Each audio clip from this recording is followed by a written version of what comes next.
Hi, welcome to the first ever Jacob and Jacob podcast. I'm your host, Jacob Hare. I'm joined by my co-host, Jacob Robom. Today we'll be discussing the 2020 NFL Draft, which will be held virtually from Roger Goodell's basement.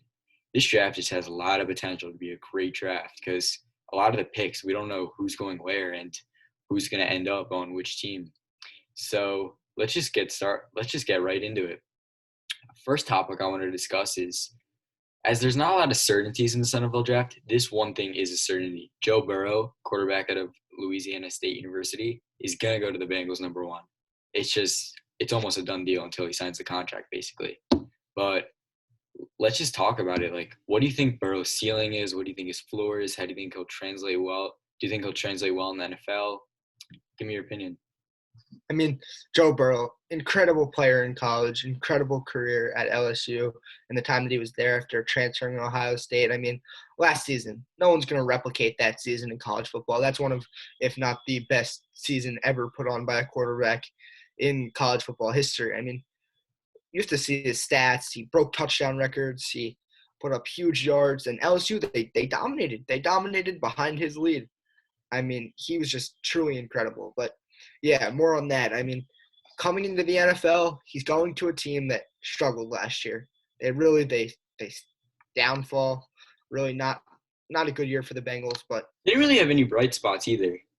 yeah, they really didn't. I mean, they won a few games towards the until that guy in Cincinnati who was living on the roof finally got to come inside. But yeah, I mean, they're going to need a lot of work this year, and Joe Burrow, he could very, very, very, very much likely be the answer to their future. But I mean, short term next season, even the season after that, they're going to struggle. It's not like they're going to come in and Joe Burrow's going to snap his fingers like that and they're going to be a playoff team because they're not close to that. They weren't good on either side of the ball. They were missing A.J. Green. But even with A.J. Green's not going to be the savior of the Bengals.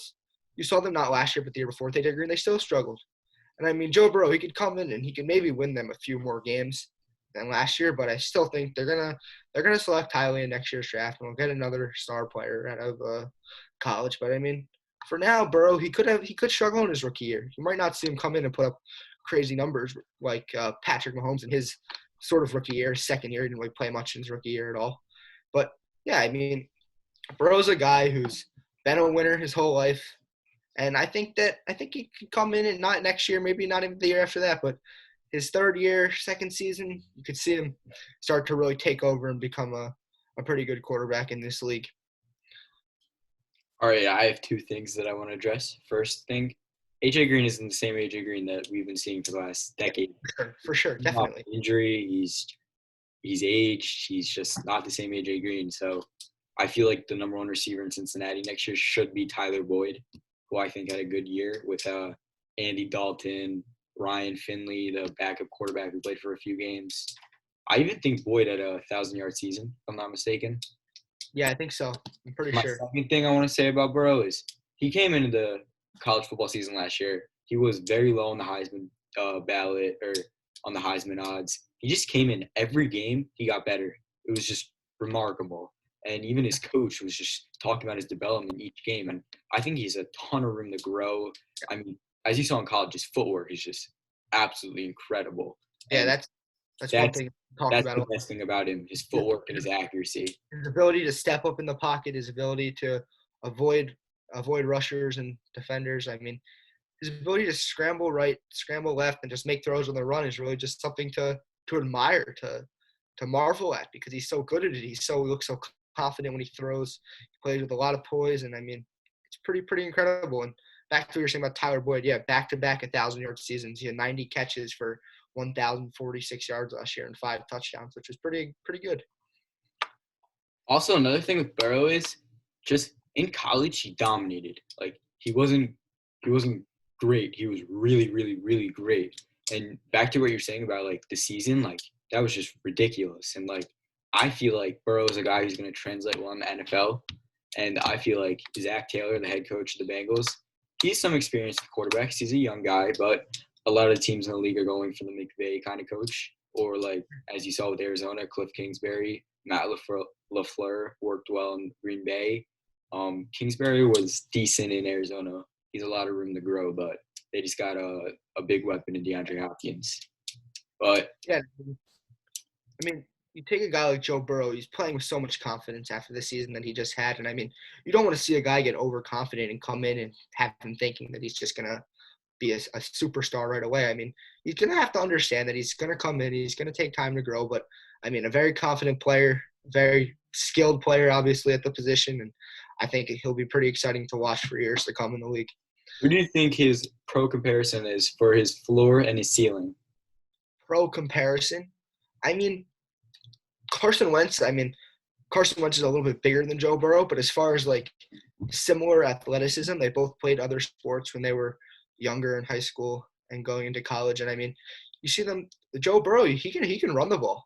Carson Wentz can also run the ball, not as much anymore after suffering that knee injury back in 2017. But yeah, Burrow, I mean, you saw him in the national championship game against Clemson. He almost broke a big run for a touchdown. He was brought down just shy of the end zone, but yeah, he can run the ball, he can scramble. I mean, very very athletic player. And that'll translate well into the NFL as you're seeing now, more and more of these quarterbacks needing to get outside the pocket and make all these throws. It's really just developing the game, and the game's changing. And those quarterbacks, you see them. It's really really becoming a big part of the game today. And I think Burrow will do that well. I think he reminds me of an Aaron Rodgers mixed with a Tony Romo for his ceiling, but I think his floor is a Blake Bortles or even, I don't know. I feel like his floor was an older Carson Palmer. Yeah, I agree. And the Bengals, they selected Carson Palmer way back when. Yeah, he didn't do anything for them. Burrow's Yeah. hope to not replicate that. Yes, But yes. I know you have some Burrow highlights that you like to show. Yeah, You see them? let's bring up the highlights. Just give me a second to pull them up. Burrow's accuracy is also just unreal. Yeah. But I think Tua is the most accurate quarterback in this year's draft. It's a possibility for sure.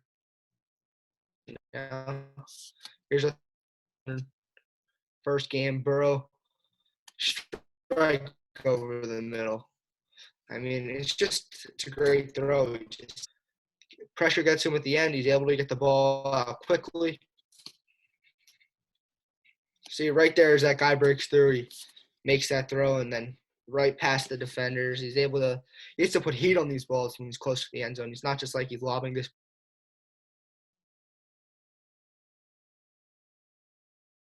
He's an incredible player. Can you re-show that highlight? You kind of just cut out. Sorry. Here. Takes the snap. Oh, it's still not working. Oh. Is it working now? All right, so some technical difficulties with the highlights, but if you want to see some Joe Burrow highlights, go on YouTube, just search Joe Burrow highlights. Yep. Joe We'll post a link that we're going to show in the description on the video. Yeah. So, if you want to see the highlights we're going to show. And my next question for you is, what do you think the Skins do with the second pick? Like, I know they've been rumored to maybe be linked to Tua Tagovailoa, maybe Chase Young, maybe Derek Brown. I think they're going to take Chase Young, and I don't think they're going to trade out of that pick just because the new head coach, Ron Rivera, is such a defensive-minded coach, and Chase Young is probably the best prospect in the last, 4 or 5 years. And he's just a beast, and he can take the Redskins to the next level. They build around that. But what do you think of that? I'm definitely in agreement with you. I think he's if not the best prospect to come out of college football in the past 10, 15, 20 years even. I mean, you saw what he did at Ohio State last season. He broke their sack record. He was a monster. His speed off the edge is something and he missed 2 games, which is also pretty crazy. And yeah, I mean, his speed off the edge to rush and to just get to the quarterback. It doesn't even give the offensive tackle time to react and to get a hand on him and even try to block because he's so quick. And that's something that's going to obviously be a huge problem for offensive lines and offenses in the NFL because his speed, a player of his caliber, I think he's going to be a star in the NFL, one of if not the best defensive player. He's going to put up big sack numbers, big totals, and I don't see the Skins trading out of that pick. I just don't see it happening. I don't understand why someone would want to pass up on a player like Chase Young. If it weren't for Joe Burrow, he would be the sure number 1 pick. But you see a team like the Bengals, desperately in need of a quarterback, so they will not be obtaining the talents of Chase Young. But, yeah, Young, I mean, Tua, there has been some chatter with the Redskins, less in the recent weeks with Tua, the injury concern growing. I don't even know if Tua's going to go in the top 10. We'll get into that later. But, yeah, I see Washington staying at number 2. I don't think they're going to get an offer that's going to please them to what they want, and I think that they'll select Chase Young, that he'll be very productive for the Redskins. All right, my next question for you is a quarterback comparison, or well, kind of a quarterback debate. For the next 15 or I guess maybe 13 years, something around that range, who would you rather have? Herbert out of Oregon or Tua out of Alabama?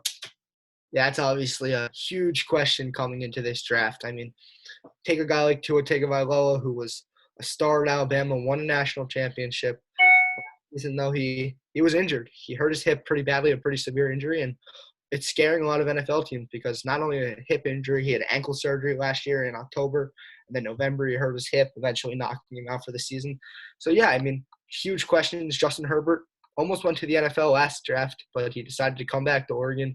And had they not lost that game to Arizona State, I think it was late in the season, they might have been a playoff team. He might have faced Joe Burrow in that first game. But, yeah, I mean, for me, if I had to select one, I think Tua Tagovailoa is the better player. I think he's the better thrower overall, and he's more athletic. Tua Tagovailoa, a lefty quarterback, not many lefties in the NFL at the starting position. And I mean, yeah, Tua, he throws a great ball, maybe the best ball in this draft. You've seen his throws from Alabama. You've seen his highlights. Really, just from that national championship game, everyone was able to see how good of a player Tua was. And I think that's going to come in the NFL. I'm not sure what pick he's going to go. You could see him fall. I don't think he's going to fall outside the 20s. I think he'll stay in the teens, and he could end up winding up at 6 to the Chargers if Miami decides to take Herbert. And it's becoming increasingly likely that it looks like Herbert is going to be the selection for the Dolphins. And it's going to come down to who they think they want. Nobody really knows right now. It's way up in the air, and we'll have to wait till tomorrow night to find out. But, yeah, I would say Tua Tagovailoa is my pick for the better player. My opinion, Justin Herbert's the better player. First off, you're drafting to win a championship in the Super Bowl in football. I know it's a cliche, but Tua Tagovailoa, he won a national championship in college, but that was before an ankle surgery, a hip surgery. Durability is a huge concern, and you can't just have your franchise quarterback be a durability concern, as you've seen with other quarterbacks who've come into the league and were hurt or had injury problems. Per se, like they weren't as successful as quarterbacks who came into the league with a healthy slate, not having all these surgeries. Look, Tua is a great quarterback. Accuracy is probably as close as Drew Brees in the NFL, but Justin Herbert's a great quarterback too. He's good with his legs. He's a good arm. He's a good football IQ, which you want in your quarterback. Yeah. I think that I'd rather settle for the healthy quarterback who's close in talent than the quarterback who can be great but has a huge risk. Yeah, and then another thing that I saw, like a topic that got tossed around was, what if the Dolphins decide, hey, let's take a risk on Tua Tagovailoa, we draft him, and then the season doesn't happen, and then next year we decide, all right, we'll take a different quarterback if they bring Tua in and they see, okay, this guy's really not healthy, and they move on from him like that. Or, I mean, it's a crazy year with everything going on, so it could be a year to take a risk. But, yeah, Herbert, obviously a great player. For me, I think it's Tua. You obviously like Herbert, but it'll be exciting to see where each of the two young quarterbacks go on Thursday. My next question for you is, who do you think is the best wide receiver in this draft? For me, I think it's CeeDee Lamb out of Oklahoma. We all saw what he did last year. His ability his elusiveness, his ability to break tackles, his ability to juke defenders and just get in the open field and just go. You saw all those touchdowns last year that he scored with Jalen Hurts, how he just catch the ball and then run over the middle of the field and just sprint and be gone. I mean, he's an incredible player. He can catch, he can jump, extremely athletic. And for me, with him, I think just because he's the best overall receiver. You take a guy like Henry Ruggs, who's extremely fast, so speedy, but who's a better receiver? We all saw Henry Ruggs had a great year at Alabama, but CeeDee Lamb, the season he had, the type of player he is, he's also big, he's tall. With Henry Ruggs and Jeudy, they're not the tallest players, but they're not short. They're certainly not short. They're good sizes for receivers. But CeeDee Lamb, I think that he is the pick for me. And I personally 100% agree with that. I think CD is the best player in this draft, or the best wide receiver in this draft, excuse me. And I also look, Judy's a great receiver. Ruggs is a great receiver. Jefferson's a great receiver. But if we're looking at talent-wise, it's CD Lamb. Some of the things that he does on the field, you just can't teach. Like his jump balls, his route running. It's unbelievable. My next Yeah, question for you is: do you think New England takes a quarterback, or do you think they stick with Jared Stidham from Auburn? I do think New England takes a quarterback. I'm not sure what they think they have in Jared Stidham, and maybe they select somebody late and they bring it in and have an open competition. But I think that you see them maybe even trade up to take a quarterback. But I believe that Jordan Love at Utah State will be available to them at 23 if they want him. And if they think that he's not the right choice for them, you could see them maybe jump up to like 13 and select a guy like Tua Tagovailoa if he drops. Because I think if Tua drops past the Chargers at 6, he's going to be open at 13.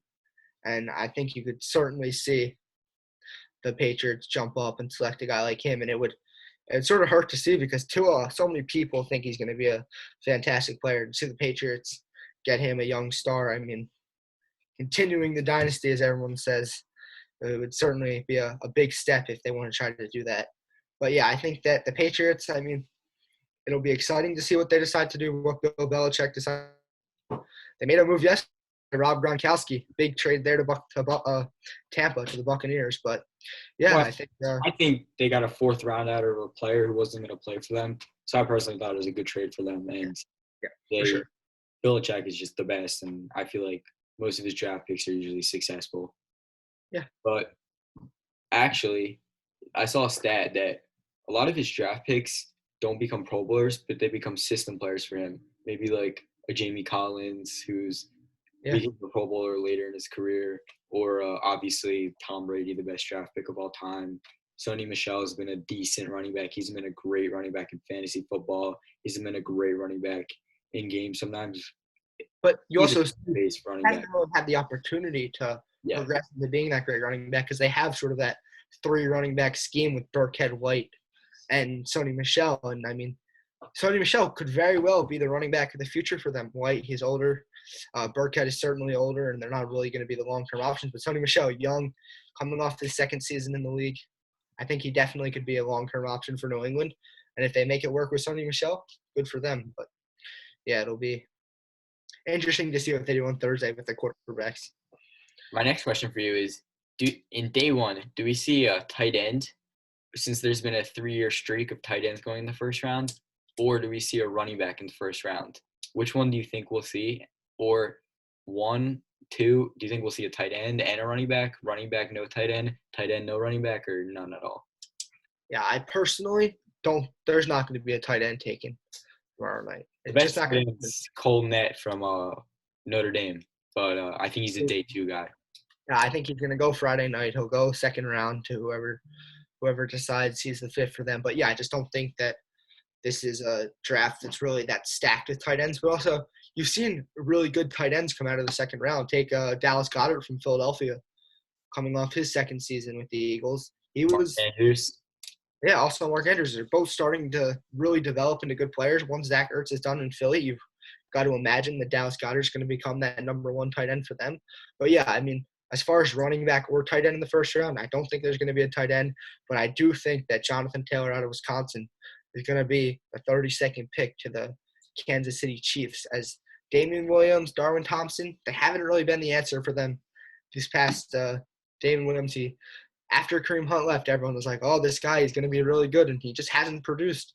And I think Jonathan Taylor, star running back out of Wisconsin, coming off of a monster season, I think he goes tomorrow night to the Chiefs in the end.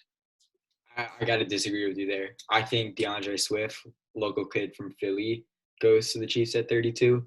He just was his first few seasons at Georgia. He had Nick Chubb ahead of him. He had Sony Michel ahead of him. But when he got the chance, he shined. He was just unbelievable. And I think that he's a look. Jonathan Taylor's a great running back. I think he goes day two, but I think Swift is a better pick right now than John Taylor.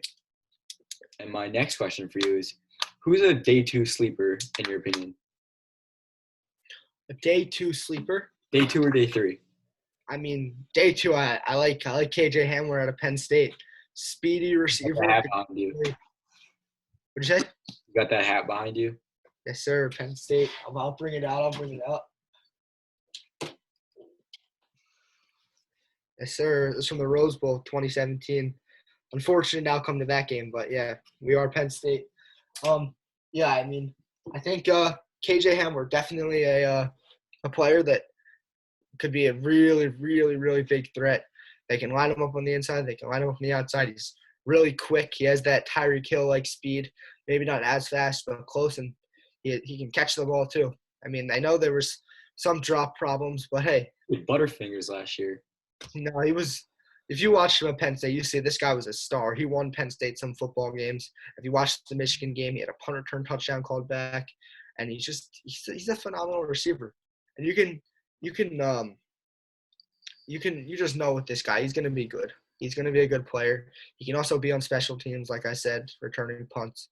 And I think he's going to be a good player, a solid player. Whatever team gets him is going to be lucky to get him because they're not going to have to waste an early pick on him. They'll get him second round, maybe early third. But I think they have a really good shot at being a solid receiver in this league, KJ Hamler. I got to go with Robert Hunt from Louisiana. He's a big dude. He's a guard. Not a lot of people know of him, but I think he could have been a day one pick if he went to a bigger school. He reminds me of a Brandon Brooks or a Todd Hermans. I think he's going to be a 3-time Pro Bowler in this league, and people hear the name on draft night, and just I'm telling you, remember that name. And I also like Jordan Brooks from Texas Tech, linebacker. I think he's going to be an immediate starter in the league. He reminds me of a Jordan Hicks, maybe even a Kiko Alonso when he was better before all his injuries. And Yeah. I really like him, and I think that the Philadelphia Eagles should draft him in the second round, or the New Orleans Saints. Another player that I think in the second round, maybe even the first round, Cesar Ruiz out of Michigan. He's not really getting as much attention, but recently starting to grow some words going around that he could be a late first round pick. Interior offensive lineman. I mean, really, really good player. I think you could see him maybe first round or early second, but I think he's going to be a good player in this league too. I think Seattle takes him at the bottom of the first round. And he went to Michigan, but there's a weird stat about Michigan. Michigan had one of the best O-lines in the college football last year, and they ranked like in the 70s for run yardage. That's a red flag, in my opinion, because great O-lines can make good running backs, as you've seen that season with the Dallas Cowboys when they had no running back in Darren McFadden, who was out of his prime, old, injured, rushed for 1,000 yards. Yep. My next question for you is, what team has the biggest need to fill in this year's draft? What team? I mean, the obvious answer would be the Bengals at number one, but if we're going to get into more of a deeper answer, I think a team like the New York Jets certainly should look into taking a receiver or an offensive lineman at 10 or 11 there, 11. I mean, they struggled last year. They finished much stronger than they started. I think they won 6 of their last 9 games or something like that, which is solid for them after Sam Darnold came back. And they lost Robbie Anderson, who went off to Carolina to reunite with Matt Rule. But yeah, I think you could see them take Henry Ruggs. You could see them take Jerry Jeudy. You could see them take CeeDee Lamb.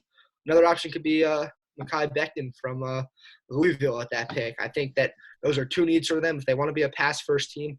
Their defense last year, they had injuries. They weren't able to play really at full strength all year.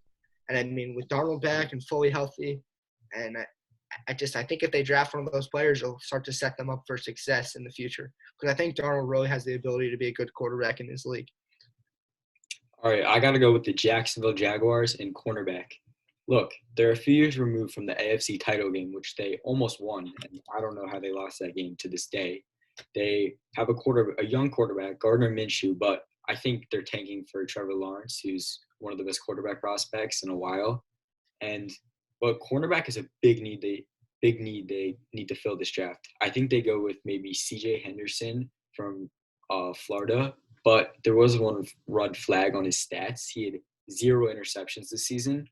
But he was still a great lockdown cornerback, and not all great cornerbacks need interceptions to be great.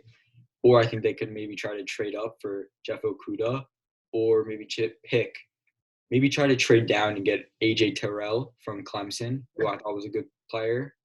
Very But good late in the first round. cornerback's a huge need for them because they lost Jalen Ramsey last year via trade to the Rams, and they traded AJ Boye to the Broncos. And I Right. also The go ahead. Jaguars 2 first-round selections. They have the option to assess a Yeah. few of their needs. So if they a lot of people also mentioned them possibly selecting a receiver. The Philadelphia Eagles and the Jaguars. It could come down to what the Jaguars decide to do. It could be the difference between the Eagles getting Justin Jefferson or deciding to move out of that slot at that pick if Jacksonville decides that Justin Jefferson's the player they want. But or like you said, a cornerback, C.J. Henderson, one of those players. They could also trade back because when you have 2 picks in the first round, you have that ability to stick with one if it's early and possibly move back to get other picks later in the draft if you want. Well, I know your favorite player in this year's draft is Jordan Love from Utah State. So where do you think he's going to end up? Yes, I'm very high on Jordan Love. I've been high on him since the beginning of the season. I think he might be the most complete quarterback in this draft. Just his ability to throw the ball, his really strong arm. I mean, I think he's going to end up in New England at 23. I think that's going to be a great pick for the Patriots. In college last season, he didn't have as good as a year as people expected, but he was playing at a smaller program, Utah State, not really known for football. They're more of a basketball school, but hey, he put up good numbers still, and I think that New England, if they decide to stick at 23, could definitely select him. But also another rumor that I saw build up a little bit of steam is possibly Cowboys selecting Jordan Love at 17. I saw that float up. Crazy. Get out of here. Well, that float up on Cowboys. ESPN the other day. It was mentioned briefly. I don't think it's going to happen personally, but I saw it pop up with potentially if they can't get a deal done with Dak Prescott, do they have to start to look to their next quarterback? Is Jordan Love even the option for them? Do they want to take someone later? I think Jordan Love is going to end I think that the ultimate thing that's going to happen is going to be Jordan Love goes to the New England Patriots at 23. I think Jordan Love goes to the Oakland Raiders at 19. Look, they have Derek Carr, but ever since his gruesome leg injury, he has not been the same quarterback. And they signed Marcus Mariota, who's just there to be a backup. He's nothing special. He's a bust. He didn't do anything in Tennessee. Ryan Tannehill took over the team and they went to the AFC Championship game, which was pretty impressive. But look, John Gruden, he's there for 10 years. Well, he's signed a 10-year deal. I think he's 9 or 8 left. And I think that Jordan Love would be a great fit in that offense if they get him a few weapons in this year's draft. Maybe try to get wide receivers such as Jalen Reagor, KJ Hamler, as you said earlier, Michael Pittman, T. Higgins. But I think T. Higgins is going to be a bust, but NFL teams don't know that yet. And I personally think that Jordan Love is the best fit for the Raiders, and the Raiders are the best fit for Jordan Love. Yeah, that would be a very crowded QB room if they decide that Jordan Love is who they want to take at 19. My next question for you is: any bold predictions for this year's draft? Bold predictions for this year's draft. I would say Tua Tagovailoa is going to fall a lot more than people think. People think, maybe 6, maybe between 13. I think you could see him fall even beyond that. Teams are really starting to get nervous with this guy. A lot of injuries, a lot of lower body injuries, and I think he could fall a lot. But another thing, I think you could see the Eagles maybe take a defensive end at 21, even if Justin Jefferson is there. A bold prediction for me would be that the Eagles select Yetur Gross-Matos out of Penn State at 21. That's my bold prediction. Another one there for me. My bold prediction for this year's draft: Eagles make a draft day trade for Yannick Ngakoue from Jacksonville. He's been tweeting nonstop that he wants to come to Philly. He had a back and forth with the Jaguars owner's son, and it's been a mess, this situation there. And another bold prediction, I think, that Jamal Adams gets dealt on draft night. Now, where do you think he gets dealt? Do you think it's Dallas? Do you think it's somewhere else? I hate to say it, but I think Dallas could make a push for him. He's a top 10 player in the league. I say that it's unlikely that they're going to trade for him, but I mean, a guy of that caliber, if there's an offer there that they think that they have, that they like, I don't see them turning it down. My next question for you is, who do you think is the best tight end in this draft? The best tight end?